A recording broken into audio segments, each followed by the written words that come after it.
Existe um clichê que não é um clichê do futebol, dá para aplicar em várias coisas da vida, que para a gente resolver um problema, o primeiro passo é reconhecer que de fato há um problema.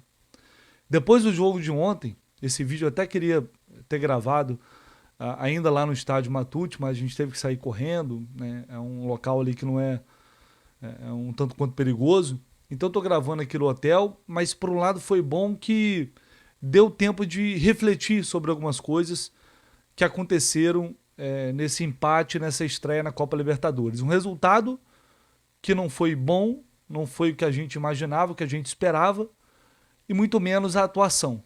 Depois de todos esses dias, uma segunda pré-temporada praticamente, eu acho que todo mundo tinha a expectativa e a esperança de ver no Fluminense mais forte em campo, mais incisivo, mais agressivo. Mas não foi isso que a gente viu. Mas o que eu ia dizer é que, pelo menos nas entrevistas pós-jogo, na zona mista, e até em partes pelo que o técnico Fernando Diniz falou, os jogadores reconheceram que o time tem de fato hoje uma dificuldade muito grande de finalizar, de chutar a gol. E não só isso, de criar também as oportunidades. É um Fluminense que, quanto mais rápido a gente entender e aceitar que ainda está muito distante da sua melhor versão que foi apresentada em 2023, mais fácil vai ser a compreensão para a gente tentar entender o que não está funcionando agora e como a comissão técnica pode trabalhar para consertar isso antes das definições que virão daqui a pouco, como decisão de afunilamento da fase de grupos, de ver quem vai passar para as oitavas de final e quem não vai. Então é sobre isso que a gente vai falar nesse vídeo. Vou trazer também aqui toda a repercussão do jogo de ontem, as entrevistas, zona mista, entrevista coletiva, todo o trabalho de reportagem que a gente fez lá no estádio Matute, para a gente tentar entender, olhar para frente, se serve de consolo. Pelo menos o Fluminense não perdeu esse jogo e lá na frente esse ponto pode ser valioso de alguma forma. Só vou te pedir para não esquecer de deixar o seu like, se inscrever aqui no canal. Conto muito com vocês e, claro, o seu comentário também, que é sempre muito bem-vindo por aqui. Bom, vamos lá, galera. É inegável que, primeiro, né, o Fluminense ontem ele foi a campo sem 8 jogadores. Nem todos titulares, mas do seu sistema ofensivo, o Fluminense perdeu 3. 3 titulares de 4 é muita coisa. E é claro que isso gera um impacto. O time, qualquer time sentiria isso. Esse é um ponto. É possível, com base apenas nessa situação, justificar mais uma atuação em que o time não conseguiu ser incisivo, não conseguiu ser agressivo, não conseguiu ter o controle de fato do jogo, porque para você dizer que teve o controle, você tem que dominar as ações. E você não cede chances ao adversário, ou cede muito pouco. E ontem o que a gente viu foi o contrário. O Fluminense cometeu muitos erros. No primeiro tempo, a derrota por 1-0 saiu muito barata, mas muito barata mesmo. Se o Alianza tivesse um centroavante de um pouquinho mais de qualidade, que não o Waterman, que é um caneleiro com todo respeito, eles teriam feito 2, 3 gols ali. Sem sombra de dúvida. Porque o Fluminense cometeu erros que não costuma cometer, assim, mas de uma falta de atenção. Se a gente pegar ali no primeiro tempo, foram 2 erros do Thiago Santos, teve um erro do Felipe Melo e teve um erro do André. Assim, é muita coisa para um time com essa qualidade. E na frente, uma equipe que toca para lá, toca para cá, mas não consegue, de fato, ser um time que incomoda o adversário, que agride, que chuta. Não é normal um time ficar com essa qualidade, né, com esses jogadores que tem, 2 jogos é mais um tempo sem chutar a gol. É isso que aconteceu. Contra o Flamengo, o Fluminense não consegue acertar o gol de fato. E ontem o primeiro tempo inteiro, e só no segundo tempo acerta uma bola parada e numa falha generalizada do sistema defensivo do Alianza Lima.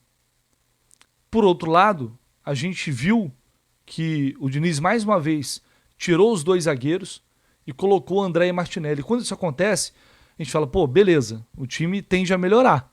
Ofensivamente, vai para cima, vai melhorar a série de bola, mas também vai ficar mais exposto. Mas não fica. E sabe por que não fica?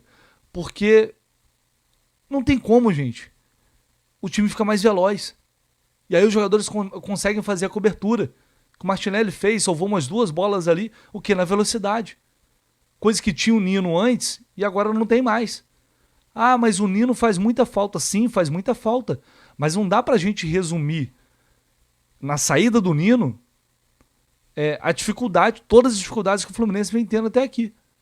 O Nino faria falta para qualquer equipe, faz falta para o Fluminense. Mas não dá para tornar ele o único motivo do time ainda não ter apresentado, não ter feito um grande jogo, uma grande atuação ainda em 2024.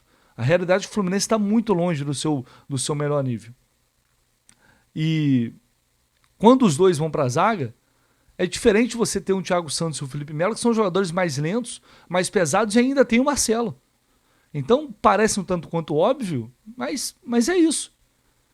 Né? O time ficou menos exposto, reduziu os espaços, passou a ter uma defesa mais veloz e aí dificultou mais os contra-ataques do Alianza Lima, que até no segundo tempo ainda ameaçou ali, criou algumas jogadas, mas depois não teve mais isso. O Fluminense mudou a postura.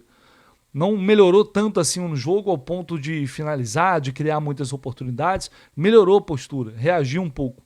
Mas ainda é bem pouco diante daquilo que a gente espera e diante daquilo que a gente sabe que esse time pode apresentar. Eu vou trazer aqui a entrevista do Felipe Melo, que falou na Zona Mista. Primeiro o Felipe, fazendo a análise dele. Depois também Samuel Xavier, Martinelli falaram. E teremos também a entrevista coletiva do técnico Fernando Diniz.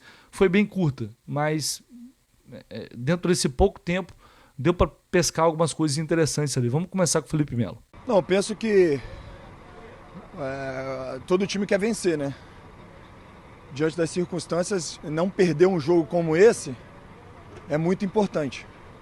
De fato, temos que melhorar, né? No quesito finalização. A gente está trabalhando, a gente treina muito, o Diniz está cobrando muito de nós atletas para finalizarmos, né? Para termos profundidade. E a gente vai melhorar, não tenho dúvida disso. Não tem como eu falar para você agora por que a gente não está fazendo, né? Mas a gente está treinando para já no próximo jogo, de fato, nós melhorarmos, né? A ideia era nesse jogo agora finalizarmos mais. Tivemos a entrada de alguns atletas no segundo tempo aí que, sobretudo o Douglas Costa, que é o que tem 1-1 bom, e trazer para o meio e finalizar seria muito importante, né? Mas a gente está treinando, não tem como nós falarmos o porquê, mas de fato melhorar nesse quesito. Eu até falei com o Samuel ontem na entrevista que o Fluminense ele entra para esse ano como campeão da competição e tende a ser cada vez mais estudado pelos adversários. Você acha que isso também está dificultando? Os adversários são cada vez mais preparados para anular o estilo de jogo do Fluminense? Eu acho que existem dois pontos de vista, né? Esse aí que você acabou de falar e também o ponto de vista que nós jogamos contra um dos maiores times do Peru e os caras botaram uma linha de 5, né?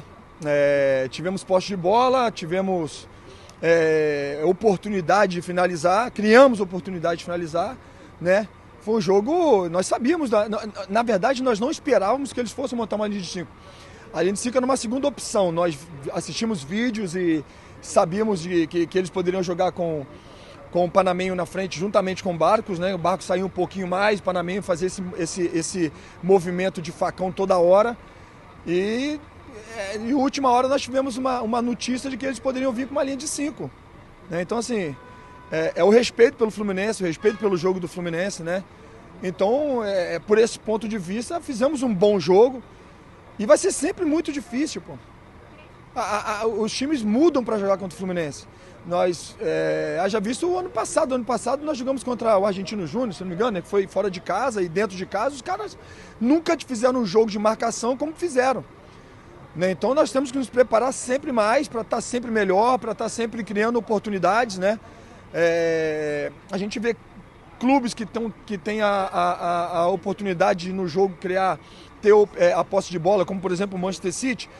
E os caras estão criando todo momento, finalizando todo momento. Então nós temos sim que entender que temos que fazer mais movimentação, que temos que furar bloqueios, que senão vai ficar complicado. A gente sabe disso.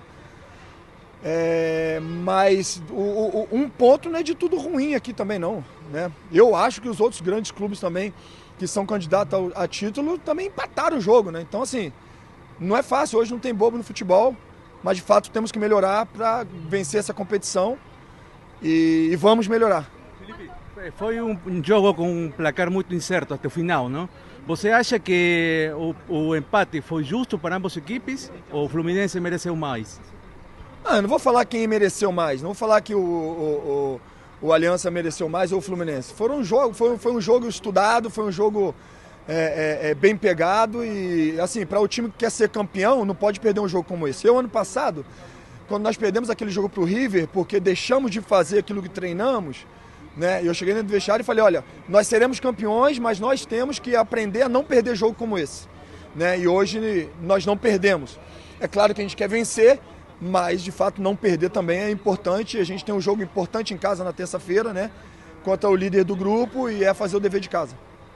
Extrañó la ausencia como de Cano, de Ganso, de Queno, entre otros también los lesionados y los que estaban suspendidos. ¿Cuánto crees que pasó factura? São grandes jogadores, mas quem entrou também dá conta do recado, né? O Fluminense tem um grupo hoje muito coeso, um bom grupo e a gente tem que estar preparado para perdas, né? A temporada é muito longa, tem muitos jogos importantes, então não é fácil. Hoje, por exemplo, o Marquinhos foi o cara que fez o gol, né? Então, o Fluminense mereceu o empate, porque o Fluminense ele foi aguerrido a todo momento e mais do que isso, no final do jogo tirou os zagueiros, a gente foi para frente, né?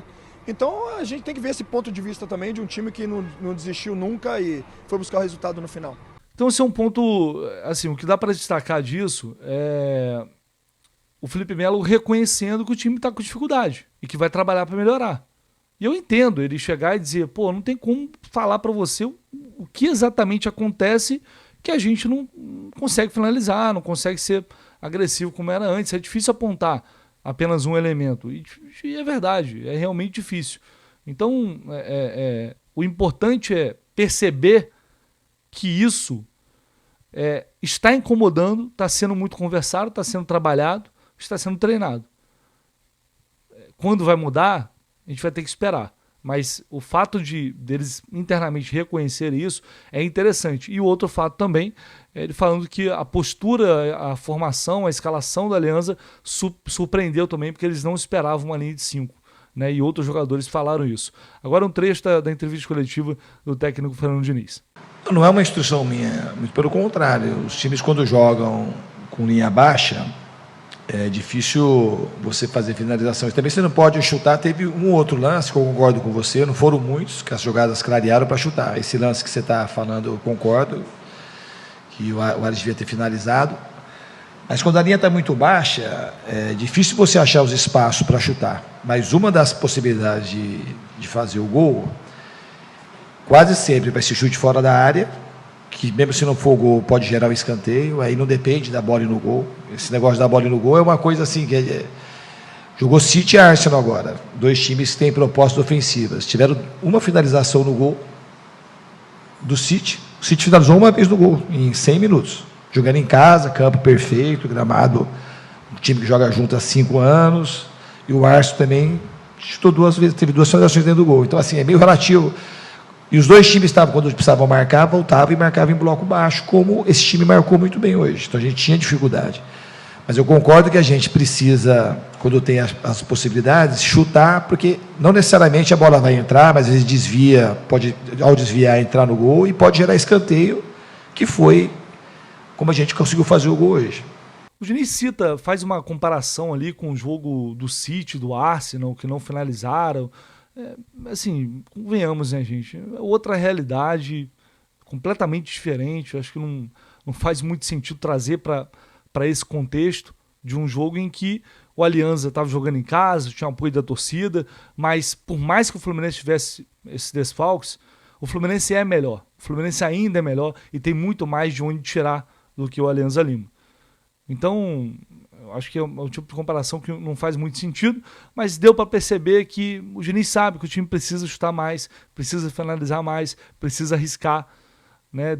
É que ele não vai externar da forma como a gente gostaria numa entrevista coletiva, mas tá muito claro para mim que isso é um assunto que vai ser, certamente já vinha sendo trabalhado. Eu acho que a discussão em cima disso vai ser intensificada internamente para que o time possa criar soluções alternativas diante daquilo que o adversário hoje consegue estudar e mapear e anular esse Fluminense.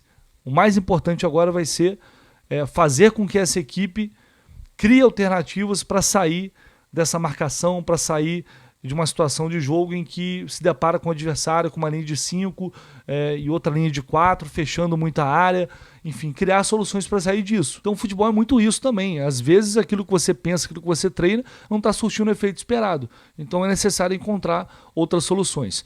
Bom, esse empate, olhando só para o resultado, é ruim.